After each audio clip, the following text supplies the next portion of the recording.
I've had the S21 Ultra for almost 2 weeks now, and I have to say that the experience of using the S21 Ultra is definitely showing us what Samsung has to offer us in 2021. But I'm actually coming from the S20 Ultra from 2020, and I'm not gonna lie, there are certain things that I'm still missing from the S21 Ultra, and I really wish that Samsung would have either included them or provided us an option for us to actually still get the same benefits. As again, this is supposed to be an upgrade for at least what we got from previous generations of Samsung devices, specifically the S line. So in today's video, we're going to do a comparison between the S20 Ultra and the S21 Ultra in the sense of which one do you want to actually spend your money on? Realistically, which one actually is the better deal? Sabah everybody, welcome back to the channel. This is TK, and of course, let's go ahead and check out my comparison of the S21 Ultra and to the S20 Ultra from last year.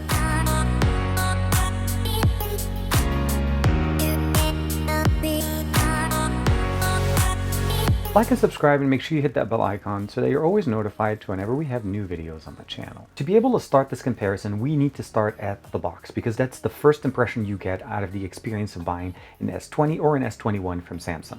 And the reason behind that is the S21 box is literally half of what it used to be back in 2020. So what we're getting here is less material or less items in the box, and you need to purchase additional items to be able to still fill in that experience that you get here with the S21 line of devices. In the new system we have, or the new design, we get the phone, we get the materials, so the instruction manual as well as the warranty information, and then of course a USB-C to USB-C cable to be able to charge up our device, but no chargers included in the box. The S20 line of devices did include a charger in the box, and they included the 25-watt charger. It's a US style obviously, but depending on the market that you're in, it was a USB-C charger that provided us the ability of charging all of the S20 line of devices. And again, this is the actual charger that's still compatible with the S21. The big difference is it's not included, and you need to pay extra for it when you decide to pick that up directly from Samsung. So when buying a new phone, unless you're coming from an S20 line or a Note 20 line, your charger is probably not going to be compatible and you need to buy a separate charger. It's not included in the box. The one thing that wasn't included in the box last year was the fast charger, the 45-watt charger compatible with the S20 Ultra only. So this was actually something that's very unique to the S20 last year. Even the Note 20 didn't get this. Samsung provided us the opportunity of using faster charging, a 45-watt charger that is capable of charging the same size battery as the Ultra. So we have a 5,000 milliampere here, a 5,000 milliampere here, and that was a difference in performance. That's something that you need to keep in mind. Yes, this was an extra purchase. You didn't have to buy it, but if you did, you definitely benefited from the speed, and it is noticeable. If you don't, you still have the 25-watt charger. Here, I find that it's something interesting that even though they lowered the price, you're still having to shell more money to get somewhat of a similar experience to what you got last year. You're still buying a separate box. You're still having to buy the charger. So ecologically, it's not really benefiting anybody for us to have to buy two separate boxes and have them shipped separately, as opposed to basically having it just be included in the box. Or at least providing us an option of buying the phone with a charger inside of it, like the way Xiaomi is doing this year. At least in the global market, they're still offering a charger, and in the Chinese market, you had the opportunity to choose one without and one with a charger, and both of them cost the exact same amount. Now, when we talk about differences between those two devices, the first thing obviously will stand out to us that they're both large displays. We did lose a slight difference in display here, so we went from a 6.9-inch QHD, 120 Hz supporting resolution display to a 6.8-inch dynamic AMOLED display, again QHD resolution, and of course still supporting 120 Hz. The difference between the S20 and the S21 Ultra is that the S20 Ultra did not support 120 Hz at the QHD resolution. You only have that at 1080p. On the S21 Ultra, you still have the the 1080p 120, but now we actually have the same thing as far as QHD 120 Hz, although at a variable refresh rate, which means it actually adjusts to the refresh rate. It's not consistent the way we had it with the S20 Ultra. The processor on both of these is the Snapdragon 865 compared to the 888 that's present on the S21 Ultra. We had a combination of basically 12 gigs all the way up to 16 gigs of RAM and 128 of storage all the way to 512 gigs of storage. The difference between the S20 Ultra and the S21 Ultra is that we still had the ability of using basically an SD card to expand the storage. So the Ultra kept the SD card, and now we no longer have SD card options on any of the S21 line of devices. Both of them didn't have headphone jacks supporting stereo speakers in the same manner, 4K 60 as well as 8K video recording on both the 865 and the 888. We have obviously S Pen support now on the S21 Ultra and only the S21 Ultra. The Samsung Pay supporting on the S21 Ultra only supports NFC, where with the S20 Ultra you supported NFC and MST. Now both of them will support DeX in both wired and wireless mode, and since both of them are running One UI 3.0, although 3.1 present here on the S21 Ultra, they both support those features as well. We have obviously similar sensors on both, 108 12 ultra wide and two 10 megapixels telephoto lenses on the S21 Ultra, where on the S20 we have 108, same focal length, a 12 megapixel wide at f3.2, again the same one, and of course we only had one 48 megapixel at f3.5 telephoto, capable of providing us up to 4 times zoom, and of course all that space zoom that we saw last year. Now they kept this similar size sensor, a 40 megapixel sensor at f2.2, but they added autofocusing to the S21 Ultra. As I mentioned to you guys, as far as connectivity, we have 5G on both of them, Wi-Fi 6, although Wi-Fi 6E now on the S21 Ultra, ultra wideband depending on the model that you're purchasing. Now what does all of those numbers mean? It means that essentially the difference between the S20 Ultra and the S21 Ultra is actually a very minimal increase.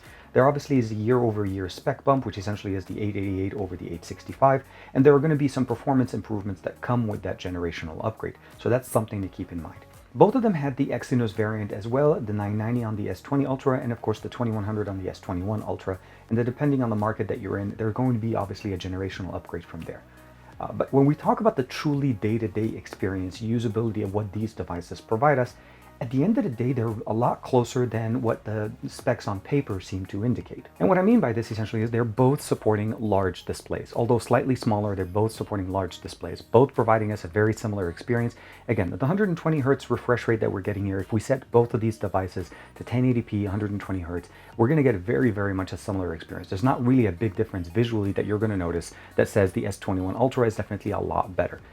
Even if you're coming in from, let's say, an S9 or an S10, we need to understand the differences that we're talking about here are big differences when we talk about a charging connectivity, as well as the technology that we're looking at here.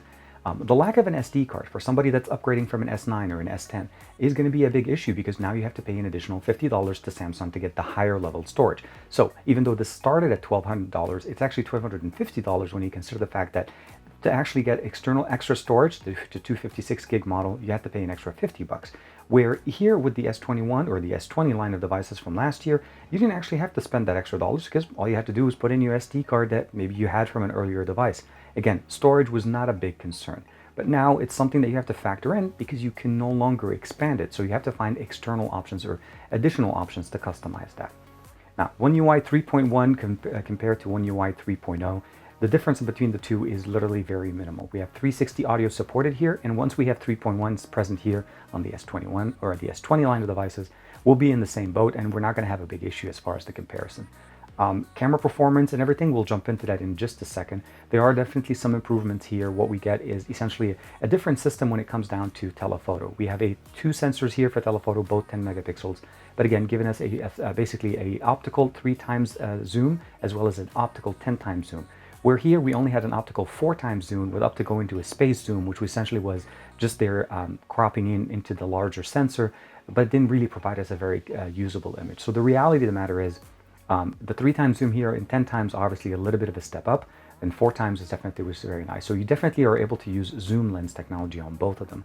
But when it comes down to, does it make it more worth it to go up to this level, or should you maybe pick up an S20 from last year and save yourself some dollars? And of course, you're still getting pretty much like 99% of the experience of the S21 Ultra. I don't want to discount the fact that we have a lot of updates or a lot of improvements done here. The fingerprint sensor that we have here definitely works a lot better on the S21 Ultra, although it wasn't bad on the S20 Ultra. They both support basically a fingerprint sensor, although we now have a bigger fingerprint sensor present here. Or the reader is definitely bigger, which makes it easier to unlock your device. And of course, face unlock, all the same features are here. The main difference, of course, when it comes down to cameras is obviously the performance that we're getting here. The UI elements are a little bit different. You are going to be getting similar videos when it comes down to video experience. We have 4K 60 frames per second, 8K 24 frames per second present on the back sensors, as well as telephoto capabilities. Again, 3 times and 10 times here on the S21, and up to 4 times optical on the S20. But when it came to the front-facing camera, we also got 4K 60 frames per second. That's something to keep in mind as well. It's just that because of the front-facing autofocusing function that we have here, it definitely looks a little bit better. And we're going to jump into a quick sample right now. Front-facing camera, back-facing camera using the built-in microphones on the S21 Ultra, well, the S20 Ultra and the S21 Ultra. When comparing both cameras, we definitely appreciate having 4K 60 frames per second on the front-facing sensor. I'm recording them with the native microphones, no external audio, so that we have a good comparison between the two.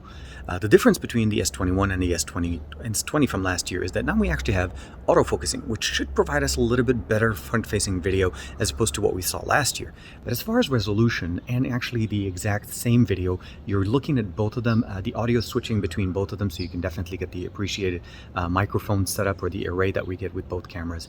But I think at this point, with autofocusing, it's an improvement, but not necessarily something that, makes the old one look like as if it just doesn't work anymore. Now, when we switch it over to the back-facing sensors, both of them are using a 108 megapixel sensor, so that's the primary shooter.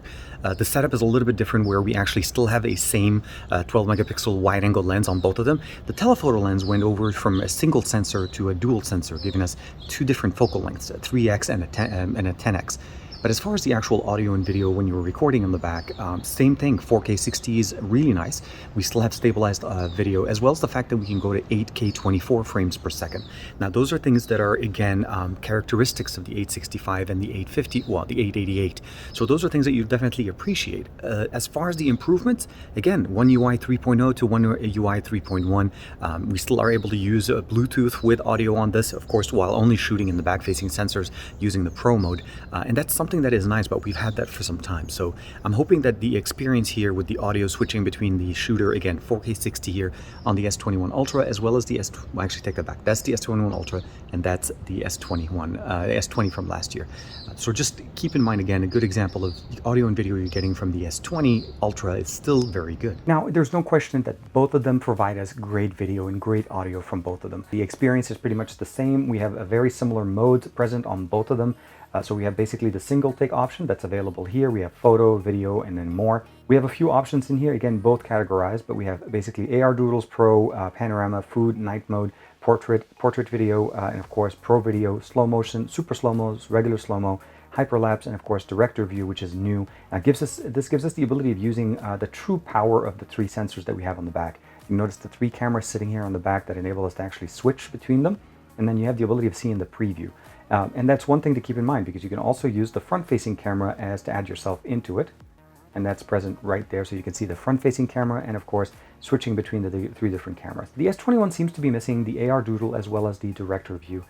Keep in mind that, again, in the Director View mode that we just showed you guys, it actually uses a cropped version of the sensor when it's previewing it, and it actually switches over to the sensor that you're trying to do in post. So in theory, we should be able to get that feature on the S20 line as well. But again, the overall performance, as we're going to start taking a look at a few images here, is again, depending on the field of view and performance, it really doesn't really provide us a big difference between the two. Both cameras are capable of providing us great images when it comes to portrait photography from the front, from the back, or even when we're trying to take images of like just regular things around, and if you're trying to take pictures. The zoom or the focus level definitely is a lot better on the S21 Ultra, although the S20 Ultra, if you tap the focus on the subject that you're trying to use or cover in video, you're going to get the same experience. It's just the autofocusing was having issues. And unfortunately, this is something that they've tried to fix even with software updates, but to this day, the laser autofocusing system that we have here does provide a little bit of a benefit over what we got with the S20 Ultra. And I'm sure that some of you guys are going to be interested into what are the raw performance benefits between the 865 and the 888. Keep in mind that both of the systems are actually clocked in at roughly about the same. So we have a quad-core setup here at 1.8, 3-core at 2.42, and one running in, which is your prime core, it's going to be at 2.84. So those are the performances that we have here. Both of them are running Android 11, so if you've had this for some time, you probably received the update already, and that's one of the main benefits. So what we're going to go ahead and do real quick is I'm going to share with you guys the results of the testing that I've done, but just a point of reference, when I did run the testing, the difference between them as far as overall how long did it take for the benchmark to go through was not a very substantial amount. And as you can see here, the results are very clear. 1102 here at 30 with 3030 on the multi-core, 889 here, as well as 2938. Now, want to keep one thing in mind. I had to set both of them to 1080p at 120 Hz so that we're running apples to apples when we run the benchmarks. If we ran this at a QHD resolution, which means if I bumped it up to run at a higher performance, the performance isn't exactly running as much. So you'll notice even on here, if I'm running at a QHD with 120 Hz, it actually performs a little bit worse than what we get here. Now, I don't have a way of comparing it, but I'm just saying the performance is dependent on the resolution and the refresh rate that you're running on your device. To get this or get around this when you're able to run the performance ever, you need to go into the settings tab and you actually have to turn on a function called enhanced processing. Now, enhanced processing allows the system to run the processor at normal speed, even though it's running at a higher refresh rate and a higher resolution. So that's something to keep in mind with the S21 Ultra. Even though you're buying the best device, out of the box, it's programmed to run at 1080p, 120 hertz variable refresh rate with the performance mode turned off. And you need to go in there to actually know how to turn those on. In here, if you run it at 120 hertz, it definitely does provide us a different experience, but the overall experience when I wanted to run a number between the two was very much the same. And the difference between the two of them realistically is about 14 seconds or so. That's the biggest difference between both when we ran the benchmark on both of these systems. All in all, these are just benchmarks. Again, these are not truly experiencing daily activity, daily usage of the device. All of the things that you normally want to do with your device, you want to be able to use it, open up applications, close, take pictures, edit videos, do everything that you want. Because the fact that both of these devices had similar specifications, meaning 12 gig and 16 gigs of RAM, you're not going to get that much of a big difference when it comes down to as far as the models that you're able to get. Again, difference is you can expand the storage, but you couldn't really do that one here. That's something to keep that in mind. Up to this point, we've been comparing them to 1080p at 120 hertz, since that's the only resolution that we're able to compare between the two of them. But let's go ahead and push it up a little bit to QHD resolution. So here on the S21 Ultra, you're able to jump into that without getting any error messages. But here on the S20 Ultra, it tells me basically that smooth motion, or the 120 hertz refresh rate, gets dropped and it goes back to normal or standard. And standard mean essentially 60 frames per second. So let's go ahead and switch over to YouTube. And to make sure that we're using the best capable features here, now this video is supported at 4K 60 frames per second with HDR. Now I went ahead and dimmed the light just so that we get the beautiful color vibrance here comes in here and nothing gets overblown. So again, for resolution running on both of them, again, is 1440p, 60 frames per second with HDR. For both. That's because these displays are, again, some of the best ones that Samsung has to offer. And as you can see with the colors and the representation, for the most part, you almost cannot tell the difference between the two different panels at this point. Both of them are connected to YouTube, obviously both of them on Wi-Fi, so we're not looking at any kind of compressed. And I did actually crop in a little bit, so you can definitely see the full image. But to be able to fill up the entire display, the punch hole cameras are pretty much the same size. You should not have a big difference between the two, and you're going to enjoy both of these displays perfectly. Let's go ahead and switch over to a speaker test just to see the big difference between the two. Do they sound the same, or is one better than the other? Now for the speaker test, again, both of these devices have stereo speakers in the exact same manner. Top earpiece married to the bottom speaker that gives us stereo experience. Both supports Dolby Atmos, so there's not going to be a big difference as far as the configuration in the sense of the settings that we're looking at. I made sure that both devices are 100%, so we're going to go ahead and play the same song again. And now that we have them both set at the same setting in exactly 53 seconds on both sides, we're going to start off with the S21 Ultra, and then of course compare how the S20 Ultra compares to that. Jack it up.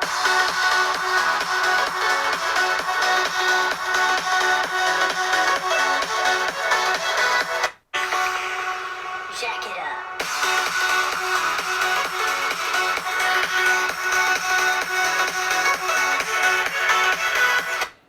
Honestly, between the two, I couldn't tell the difference which one was louder or maybe sounding better.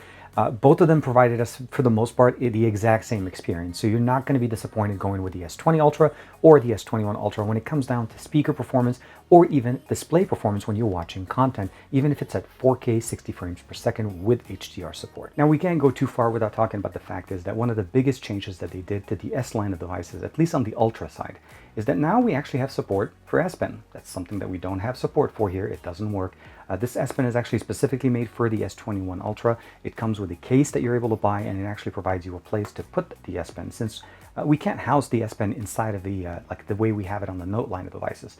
So that's something to see. That's also definitely very, very nice. Now this is compatible with this S Pen, the S Pen from a Note or any of the Note devices, or even at the same S Pen that you use on the Tab S7 Plus devices. My goal in these videos to allow the tech to speak for itself. And what I mean by this is providing you the latest and greatest information that we have around the hardware that we're looking at. And of course, helping you make the best decision with your hard-earned money. Meaning if you're upgrading to the next device or you're helping somebody else upgrade, the whole purpose of this video is to help you know that the S21 Ultra, although being the best, latest, and greatest from Samsung in 2021, may not necessarily be the best option you can get from Samsung.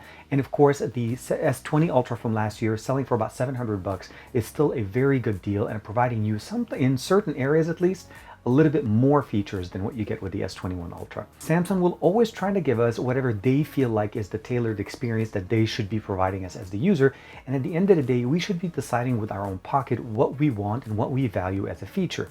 If you value the MST technology for your Samsung Pay, if you value an SD card, if you value faster charging on your device that has a large 5000 milliampere battery, I really feel like the S21 Ultra doesn't really deliver on that. Now, MST is available in certain markets, but it's not available with Qualcomm chipset here in the US, so that's something that we just don't have access to. The S20 Ultra still, in my opinion, even though it had some issues with the video when it came down to basically autofocusing, tap to focus on the subject fixed the problem. You were able to use the cameras, and as you saw with the samples between the video as well as the audio, and of course also with the images, the differences between these two is very, very small. Again, we're talking about two fast cars from the same company. They just happen to be slightly different models. So at the end of the day, both the 865 and the 888 will provide you a great experience. Both provide you obviously access to 5G. And if you're looking for future proofing, I think both will give you the same experience. If you're upgrading from an S8, an S9, or an S10, make a decision based on what you feel like you value the most. If you rely on MST and obviously SD cards, I think the S20 Ultra will definitely be a much better upgrade for you and hold you over for the next 2 to 3 years till you're ready to see whatever the next version of the device will be. Will we have SD cards again? I don't really think so, but if it's something that you want to wait on, I think the S20 Ultra will provide you a much better bang for the buck at this point in 2021 than the S21. Surprisingly, again, it is down $200 now, which is an interesting dilemma here for people that decided to pre-order or even buy them at launch, which was literally 2 weeks ago. So it's something to kind of consider. Should we now wait? Do we really even have to sign up early and try to do those pre-orders when in fact Samsung's going to drop the price by $200 just literally 2 weeks later? That's a decision as a consumer you need to make with your hard-earned cash. So let me know in the comments below, what do you guys think of this video? Did you find it helpful? In my opinion, I still think the S20 Ultra is, at least from what I've used and what I've seen as far as the features, a better value than what the S21 Ultra is providing us, at least at this point in 2021. Thank you very much for the support. Like and subscribe as usual. And of course, I'll see you guys in the next video.